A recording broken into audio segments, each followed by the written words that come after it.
زي ما اتكلمنا في المرة اللي فاتت إن فريضة صيام شهر رمضان فرضت على النبي صلى الله عليه وسلم على الأمة الإسلامية في السنة الثانية من هجرة النبي صلى الله عليه وسلم. وقلنا إن الفرضية دي جت في الآية في سورة البقرة: يا أيها شهر رمضان الذي أنزل فيه القرآن هدى للناس وبينات من الهدى والفرقان فمن شهد منكم الشهر فليصمه، بفرضية شهر الصيام، واللي جت في السنة الثانية من الهجرة من شهر شعبان. طيب، وقلنا ليه جت في شهر شعبان؟ قلنا عشان ده بين شهر رجب وبين اللي هو شهر تعظيم الحرمات من الأشهر الحرم، وبين شهر رمضان الجزيرة العطاء.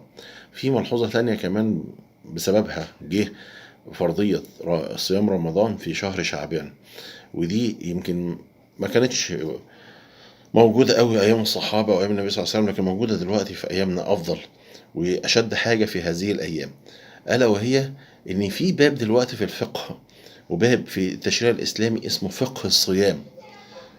فقه الصيام ده لما نيجي نبص ليه ربنا سبحانه وتعالى فرض شهر شعبان، فرض رمضان في شهر شعبان وما فرضوش في أول رمضان أو فرض صيامه في أول رمضان، هنجد إن حاجة أساسية عشان سيادتك في شهر رجب اللي انت خارج منه من تعظيم الحرمات الله، وعندك شهر رمضان اللي سيادتك هتصوم فيه المفروض ان تتقرب الى الله فيه قدر المستطاع، بينهم شهر شعبان الشهر اللي اتفرض فيه الصيام ده، واللي يجب علينا كلنا دلوقتي واحنا بنستعد لشهر رمضان وخارجين من شهر رجب ان احنا نعكف قوي قوي قوي وبشكل جدي على ان احنا ندرس هذا الباب من الفقه وهو فقه الصيام. ينبغي علينا هذا العام ان يكون في طفرة، ما ينفعش ان احنا نفضل نتسأل نفس الاسئلة على المنابر وفي المساجد عن الصيام، وأنا لو عملت كذا أكون فطرت ولا لأ؟ طب كفارة الجزء الفلاني ده إيه، أو الفعل الفلاني ده إيه؟ طب صيام الأطفال يجوز ولا لا يجوز إذا كانوا تحت السن؟ طب المرأة التي يأتيها الطمس وخلافه تفطر ولا لا تفطر؟ طب الرجل اللي جامع زوجته يفطر ولا لا يفطر؟ وكفارته ايه؟ الكلام ده كله ينبغي ان احنا السنة دي نبدأ ننقله لأطفالنا ولشبابنا الصغيرين، لكن ما ينفعش بعد ما سنين قعدنا بنبلغ فيه وبنبلغ في فقه الصيام ونفرض له حلقات متتالية، نيجي برضو السنة دي نتسأل فيه. يا ريت السنة دي يبقى ذات مذاق خاص، يبقى بننقل المعلومة ديت أو الفقه ده للأطفال والشباب الصغيرين اللي داخلين على الزواج، للشباب الصغيرة اللي مش عارفة واللي ليهم الحق إن هم يسألونا وإن إحنا نجاوب عليهم. لكن ما ينفعش راجل كبير يسألني أنا كلت غصب عني أو كلت وأنا ناسي أو بفطرت ولا ما فطرتش، أنا بصوم وما بصليش، ينفع لي الصيام ولا ما ينفعش؟ في أسئلة كده متكررة وللأسف بتحصل كل سنة، إحنا مش عايزينها السنة دي. عايزين السنة دي معانا شهر شعبان أهو عدى منه 6 أيام أو 7 أيام، خلال بقية الشهر إحنا نقعد ندرس ونتفقه في ديننا ونتفقه في فقه الصيام.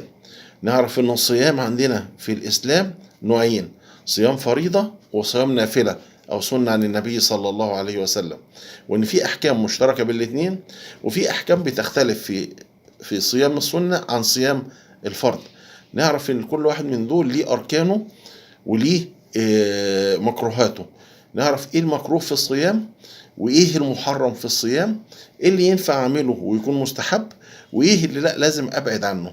عايزين نفرغ نفسنا اليومين الجايين دول ان احنا نسعى في هذا، ان احنا نسعى ان احنا نكون جادين في ان احنا نتعلم صيامنا على كتاب الله وعلى سنة رسول الله صلى الله عليه وسلم. اذا نجحنا في كده تأكدوا ان احنا هنقضي شهر رمضان شهر فضيل وكريم لربنا سبحانه وتعالى يكرمه. وبمناسبة قدوم شهر رمضان دوت وان احنا في شهر شعبان، ابشركم بشرى حلوة جدا قالها النبي صلى الله عليه وسلم لأصحابه وتشحذ الهمة عندنا وتخلينا أشد همة في استحضار هذا الشهر الكريم، وهي قول النبي صلى الله عليه وسلم: إن من أمتي أقواما يكتب الله لهم صواب رمضان قبل شهر رمضان، وإن من أمتي أقوام يكتب الله لهم أوزار رمضان قبل شهر رمضان. فتعجب صحابة رسول الله قالوا: كيف يا رسول الله؟ ازاي رمضان لسه ما جاش وربنا كتب لبعض من أمة الحبيب محمد صلى الله عليه وسلم صواب شهر رمضان قبل ما يجي رمضان، وكتب لبعضهم سيئات وأوزار شهر رمضان قبل ما يجي رمضان؟ فقال النبي صلى الله عليه وسلم: بما أعدوا له، كتب لهم الحسنات، لأهل الحسنات والفضل بما أعدوا لهذا الشهر، استعدادا لهذا الشهر.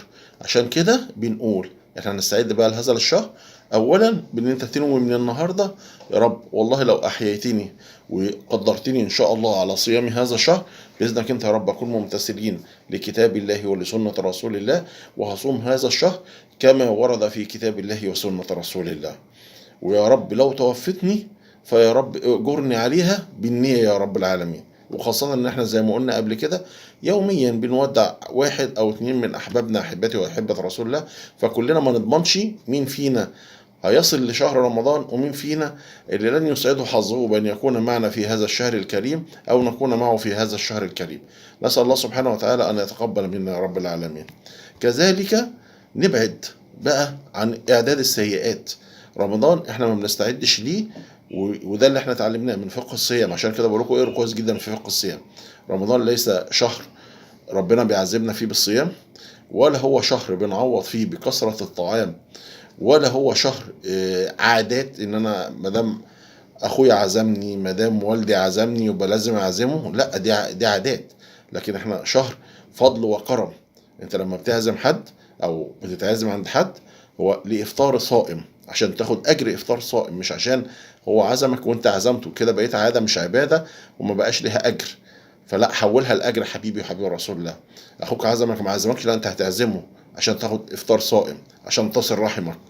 والدك عزمك ما عزمكش، هتعزمه وانت هتروح لهم عشان تديهم افطار صائم، وعشان تود وعشان تصل رحمك في هذا الشهر الكريم. حباتي واحبة رسول الله، عايزين هذا الشهر يجي واحنا بنطبق فقه الصيام كما أنزل من كتاب الله وسنة رسول الله صلى الله عليه وسلم. أسأل الله سبحانه وتعالى أن يبلغنا هذا الشهر الكريم، وأن يجود علينا بفضله ومنته بالقبول والعمل في هذا الشهر الكريم، وأن يتقبله منا. اللهم آمين. وصلى اللهم وسلم وبارك على سيدنا محمد. ونلتقي إن شاء الله الخميس المقبل في مثل هذا الموعد إن شاء الله، بما يمن الله علينا به من فضائل هذا الشهر الكريم. وأوعدكم في أوائل شهر رمضان أو في أواخر هذا الشهر نعمل عدد من الحلقات إن شاء الله نتحدث فيها عن فقه الصيام برضه، عشان نبقى داخلين على الصيام واحنا عارفين ايه اركانه، ايه مستحباته، ايه المكروهات بتاعته، ايه مبطلات الصيام، نبقى عارفين ايه التكاليف بتاعتنا فيها. والله المستعان. ونسأل الله سبحانه وتعالى لنا ولكم القبول. وصلى اللهم وسلم وبارك على سيدنا محمد وعلى آله وصحبه وسلم.